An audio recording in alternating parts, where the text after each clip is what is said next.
Have you ever wondered what games you should keep or you should lose?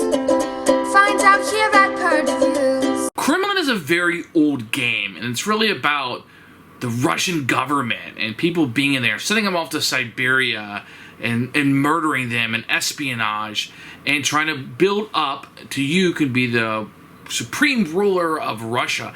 And that's what you have in Kremlin. Now, when the game was first released, it wasn't as rule heavy as some of the Avalon Hill games, but there was quite a bit to bite off. Now, this game has been remade, and we've also seen it kind of diverge into a game that I really like, which is Nothing Personal. For my taste, I'd rather play Nothing Personal, but we're here to talk about Kremlin.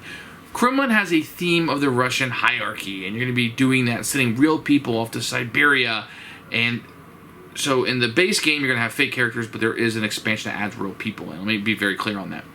And you're going to be backstabbing the people you work with and negotiating with them and utilizing your strengths there in the game to propel yourself into power. It's going to be a turnoff for some people, but we're playing a game here, so we'll set that aside if you're interested in this. So this game's going to have some negotiating. It's going to have some interesting card play. Each of the little characters are going to have different attributes that will have powers associated with them and be more powerful in certain circumstances and others not so much.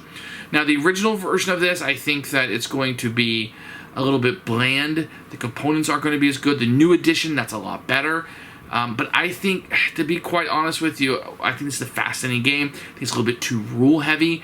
I think if you want this, you can get this in a better package and Nothing Personal, and that's kind of where I would send you. I think this game may have been played out over its time. So Kremlin to me is going to be a purge, and what I'm probably not going to recommend to you. Here's Kremlin, the Avalon Hill game company. You're going to see a box with Gorbachev on the front, and the Russian would be their equivalent of their political offices.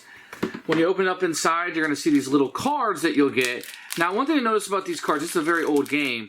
These are not your standard modern cards. These are going to feel more like business cards written off of your old computer. You know, none of these little chits, none of these are very modern. You get a 20-sided die that will come with it. And you'll get some additional cards. But nothing here is going to be very modern. Now, I do have some extra charts and stuff in here that can be utilized because you'll be writing stuff down as you play. Plenty of those. You're going to get an advanced game rule book, which we'll look at in a few minutes, and a regular book. These are just kind of light paper that will come through very much of the time. Now, my copy still has all the original marketing materials that came with it. And this is influence sheet. I'd probably recommend laminating this so people can reuse it during games. And then you're going to have a game board inside here. Very sturdy, especially for the time. The colors definitely reflect the time period that it was printed and very easy to see. You're going to have a sequence of play up here. You have a turn tracker and then kind of what you're doing through here. Very good board. I like this, although this looks pretty dated. It's interesting how you put the cards and they kind of fit right on the heads. I find that very neat and a nice little touch. Otherwise, everything is pretty good. I'll just be ready for chits and things that'll be a little bit outdated, if you will. Take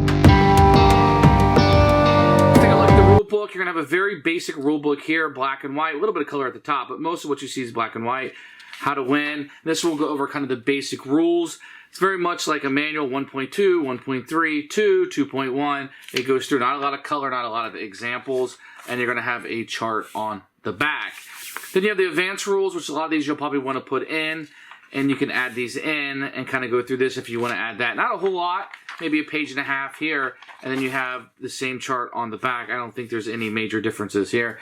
But this is kind of what you get. It won't take you very long to read the book, the rules. There's some videos. Watching this video will help a little bit, but it's a fairly easy game to pick up and play.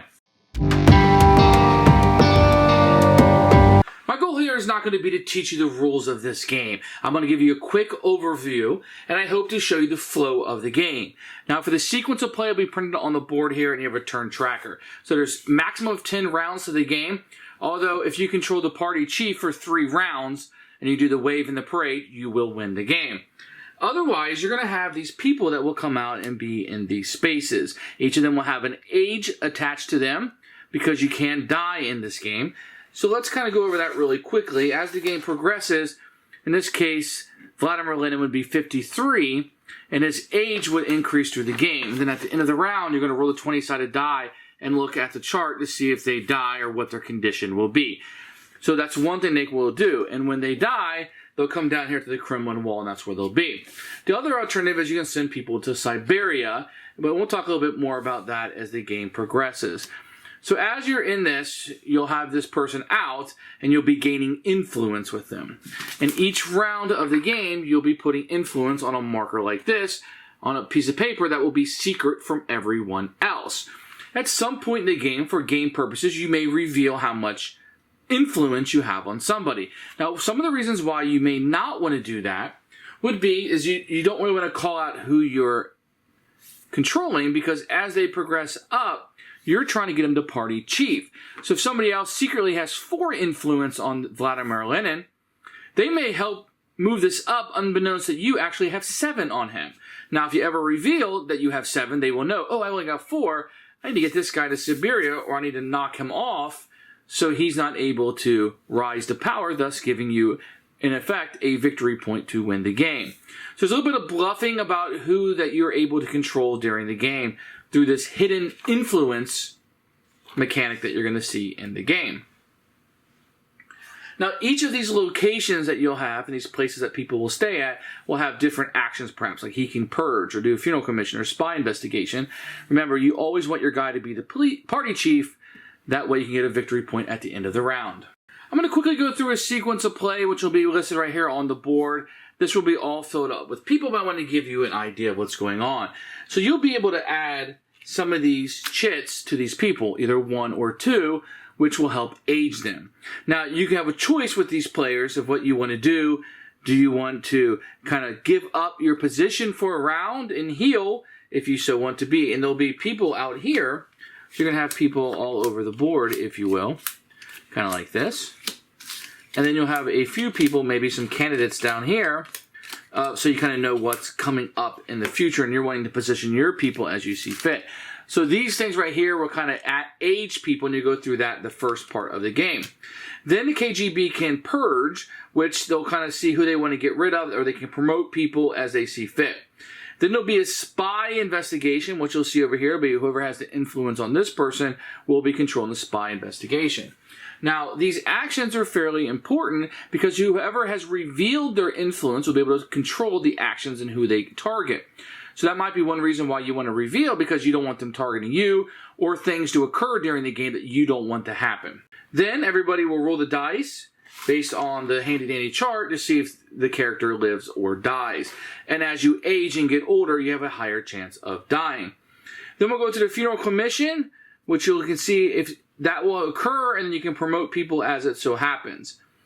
And then, at the end of the round, the party chief will wave. That will basically give a victory point to one of the players, whoever has the most influence over the party chief. Now, there are some additional cards that you can include, which are these intrigue cards, which are part of the advanced game. They're kind of like event cards or random events that will occur. I don't particularly enjoy random events in games, so I usually play without these. But just know that this is an option. Now, the characters that you're seeing here is an expansion, and these are additional characters that you can get in the game. These will be all real people. As you can see, Alexandria, Vladimir, Elena, these are all real people, but the base game does come with generic people.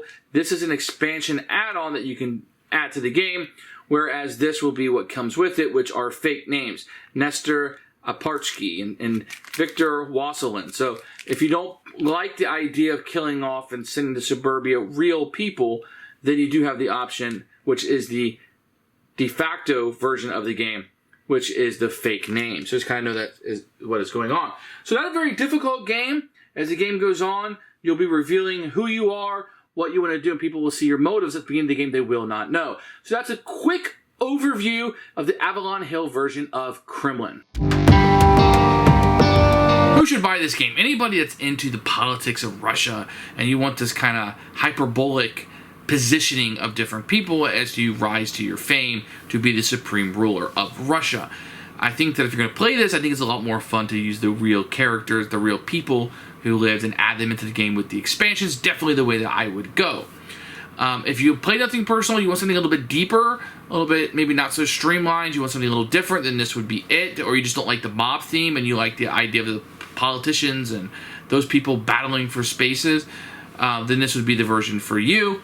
Otherwise, I would kind of push you towards Nothing Personal. I like that game quite a bit. I like it better than this one for my personal taste. So for me, I'm going to keep Nothing Personal, and I'm going to purge this. Thanks for watching the video. I really appreciate you tuning in. If you liked it, please like it and hit that little subscribe button. That really helps out the channel, lets us know that you're getting the videos that you want. If you agreed or disagree with what I said, feel free to comment below. I'd love to hear what you have to say, and I promise that I will comment back. Thanks for watching, and everybody else, keep playing.